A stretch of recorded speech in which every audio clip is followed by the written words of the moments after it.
Turning on the TV and seeing someone who looks like you in a leading role is something so important. It gives us the opportunity to connect more with the character, but also inspires us at the same time. There are a lot of shows with black leads that lasted a long time, and other shows that didn't last long enough. Some of these shows show the experiences of black teenagers or showed a different perspective of what it's like being a person of color on screen. A few of these shows talked about serious issues going on within our communities, and also showed the life of an everyday black family. While other shows had an interesting premise that just so happened to be led by black people, whether that's being the 15-year-old vice president of a major fashion company, going to a performance arts high school to follow your dreams, or just chilling in the White House. These shows were so important because we saw interesting stories through the eyes of minorities. While some of these iconic shows came to an end after telling a complete story, others unfortunately ended prematurely. In today's video, we're going to be looking at some sitcoms with black-led characters that were canceled way too soon.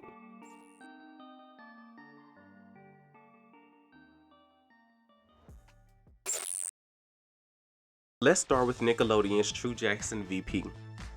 Keke Palmer was best known when she began acting in films such as Barbershop 2, Back in Business, The Long Shots, and Medea's Family Reunion, and having starring roles in films like Jump In and Tequila and the Bee.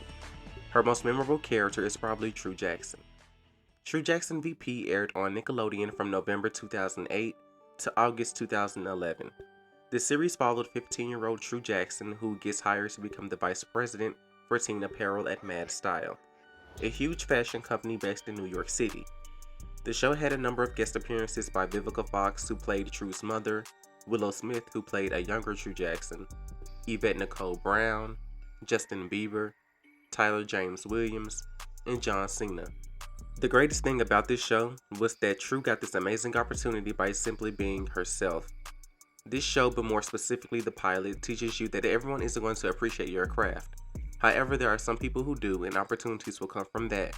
The show was so popular that a clothing line was produced in 2009 called Mad Style by True Jackson, as well as a book series. Originally, when the show was picked up for their second season, Nickelodeon ordered 34 episodes, but after deciding to cancel the series, the network decided to cut the second season in half and air the last 14 episodes as a third and final season. Not much is known as to why the show was ended by the network, but the decision to cancel True Jackson VP might have had something to do with the ratings. The ratings for the series weren't bad at all, but the highest True Jackson reached in views is 4.8 million in the pilot. However, during the remainder of the series, the show would typically stay in the 2 million to 3 million range, which isn't bad at all, but again, comparing it to other Nick shows like Big Time Rush, iCarly, and Victorious, who would stay in the 3 million to 5 million range per episode, these shows also had a greater spike in views. The highest Big Time Rush peaked in views was 6.8 million, iCarly 11 million, and Victorious 6 million. Ratings for some episodes of True Jackson VP were not given, so there's no telling if the series extended past 4 million or not. In 2020, the theme song for the show went viral on TikTok, causing Keke Palmer to make a TikTok video herself, stating that the show will return in 2021. Most people are saying this was a joke. It could be, but I'm honestly hoping that it isn't. Not much is known how set in stone the reboot is, but fans are excited and the former cast seem to be on board with it. Although the series was short-lived, it was a good show. True Jackson VP is one of the few shows that I can see having a continuation with its premise. A grown-up True Jackson 10 years later as the CEO of Mad Style, dealing with friends, family, dating, relationships, while juggling a successful career. We would love to see it.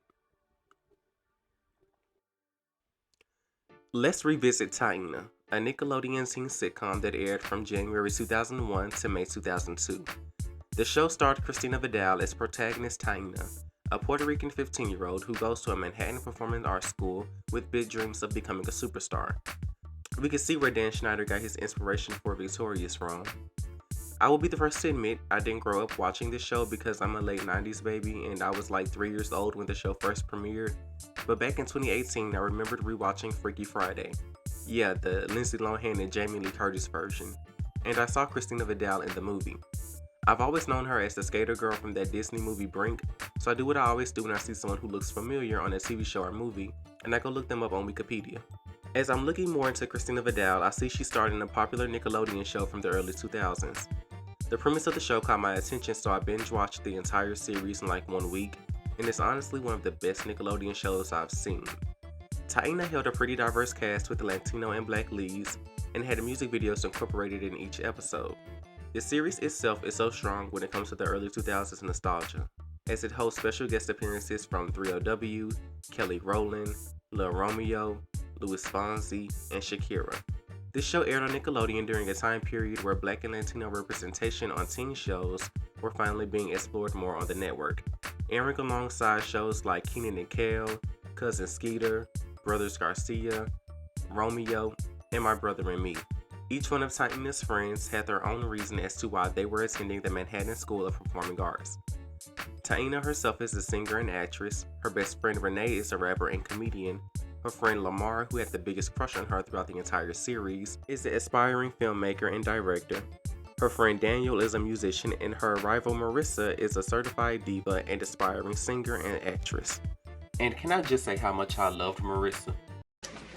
Why am I not singing the lead on the second verse? Because you can sing, but I can sing. There's a difference. Her and Renee's constant reads at one another were the highlight of every episode for me. Each episode of the series follows Taina as she is determined to make it in the entertainment industry at all costs. It's a show that everyone can resonate with on some level. Taina never had anything handed to her, and things didn't come easy. This series is definitely one of those shows with a long-lasting message to it, to stop at nothing to fight for your dreams and pretty much turn every no into a go. I know it's cliche as hell, but seriously, the message of the show is still relevant even to this day, 2 decades later. The show's theme song was another amazing highlight to the series. Although the series brought in high views, and I do mean high views to the point where the ratings for the second season doubled from the first season, the show was unfortunately canceled after its second season due to the increasing budget costs, and also the network believing the show only appealed to girls and not boys, which is weird because why is that even an issue?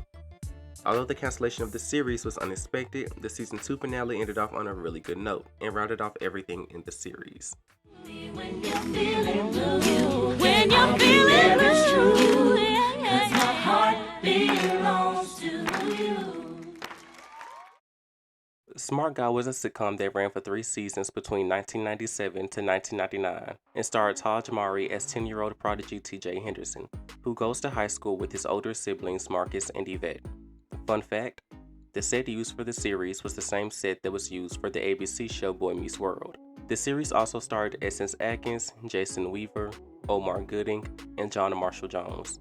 The pilot pretty much credited Anne Marie Johnson, who played the school principal, as the main cast member, and you'll think she'll be around more because she seems to have some obvious chemistry with the dad. However, she never appears again in the series.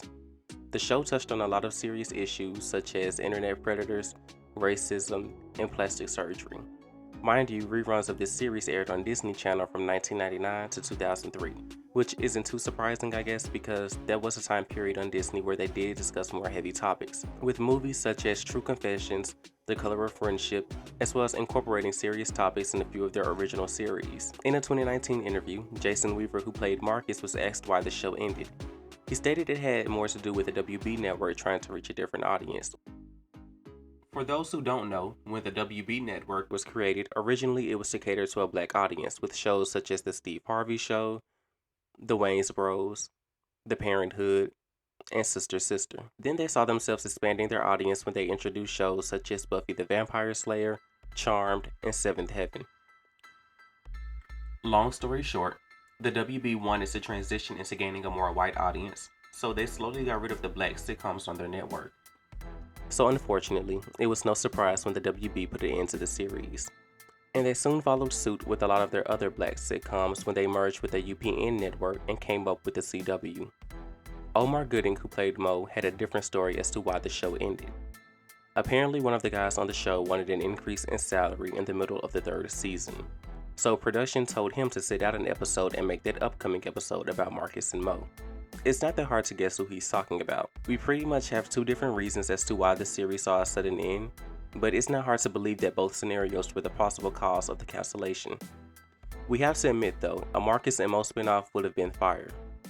As of now, the series is currently available on the streaming platform Disney+. Next up is Just Jordan. Lil JJ blew up when he won the BET Talent Search Coming to the Stage, which led him to getting more work in the entertainment industry. Lil JJ became a cast member on the Nickelodeon series All That and guest appeared on popular shows such as Nesty Classified, The Secret Life of the American Teenager, and Romeo. In 2007, Nickelodeon gave Lil JJ his own show titled Just Jordan.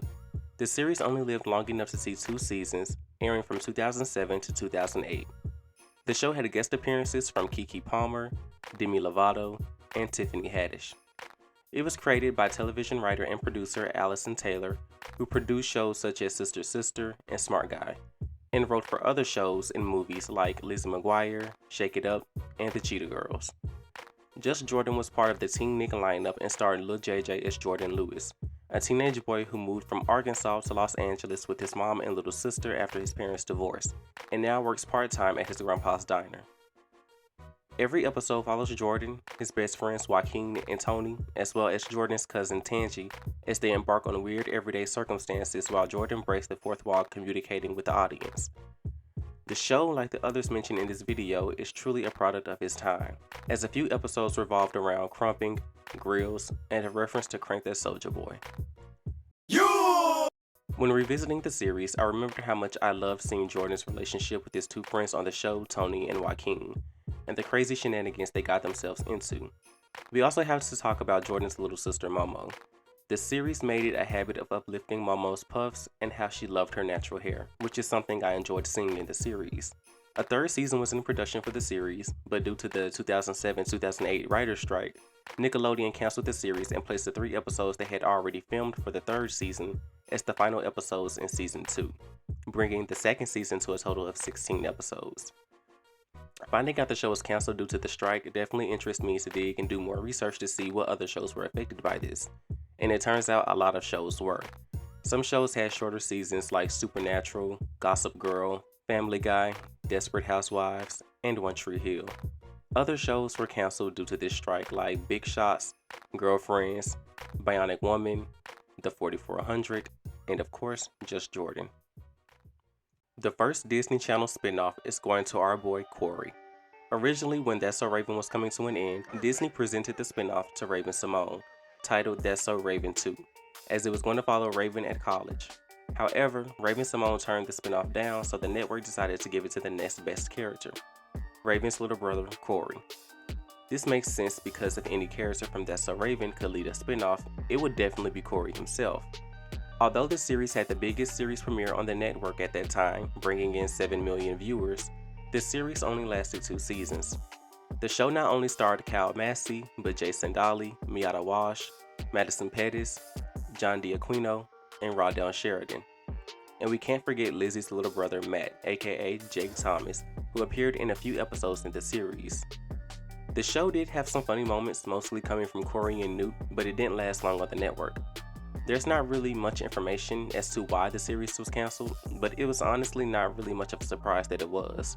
It's highly possible that Disney Channel assumed that it would be as big as its predecessor, That's So Raven, and it just didn't happen that way. Some of the actors on the show were already signed to do other projects while the series went on hiatus, so the network probably decided to just go ahead and put an end to the series. Although Cory himself was an interesting character and the premise of the show was interesting, it only left more unanswered questions, like why Cory and Raven's mom Taina didn't ever visit them while being away at law school, or never being mentioned after the pilot. We know the actress that played Taina, Takia Crystal Kimai, left the show That's So Raven for personal reasons. I will admit, it would have been nice to see Mama Baxter in the White House putting an end to some of Cory's shenanigans, because we all know Mrs. Baxter didn't play no games. I'm not sure how many of you remember the 90s show, My Brother and Me, that starred Arthur Reggie III and Ralph Woolfolk IV, as brothers Alfie and Dee Dee Parker. The series also included Amanda Seales and Kim Whitley. My Brother and Me was created by both Ilunga Adele and Calvin Brown Jr., who both have worked on numerous shows prior to and after My Brother and Me.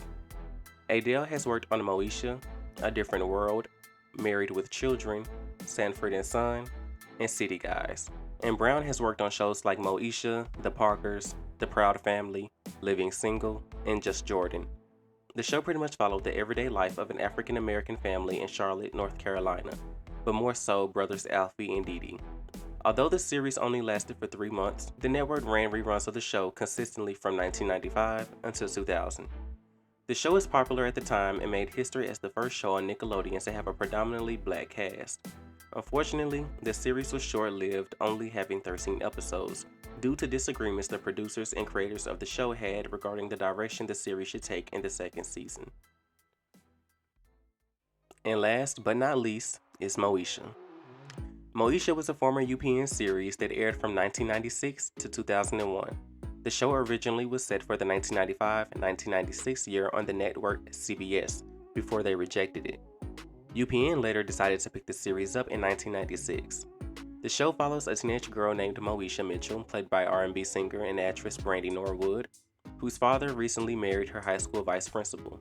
The show touched on a lot of issues such as interracial dating, racial issues, social issues, sexuality, and safe sex. The show ran for 6 seasons, as the first 4 seasons followed Moesha in high school, and the last 2 seasons followed Moesha's journey in college. Moesha was such a success, it spun a spin-off series titled The Parkers, following Moesha's best friend Kim Parker and her mother Nikki, played by actress and singer Countess Vaughn, and actress and comedian Monique, as they both venture out and attend school in Santa Monica College. Moesha was later canceled after its 6th season due to low ratings, ending the show in multiple cliffhangers, one being whether Miles, Moesha's little brother, was ever found after being kidnapped, and just exactly whose pregnancy test was found in the trash can. If we're being honest, the low ratings could have had something to do with half of the original main cast no longer being a part of the series, like Countess Vaughn, Cheryl Lee Ralph, who played Moesha's stepmother Dee, and Yvette Wilson, who played Andell, who left the show and went on their sister series, The Parkers. Ralph later did an interview and stated the reason for her departure was due to the storyline of Moesha's cousin Dorian being Moesha's half-brother through an affair Frank had while he was married to his first wife. What? And while we're on the topic of Frank Mitchell, can we all agree that he was high-key not the best character on the show before his affair came to light? But this was definitely the nail in the coffin. Moesha was an overall classic that showed a perspective of what it's like being a black teenager in the 90s. Although the series ended on multiple cliffhangers, all 6 seasons are currently on Netflix ready to be binge-watched. What shows on this list were you disappointed to see end so soon? And which shows would you have loved to see more seasons of? Leave a comment below, and don't forget to like, comment, share, and subscribe.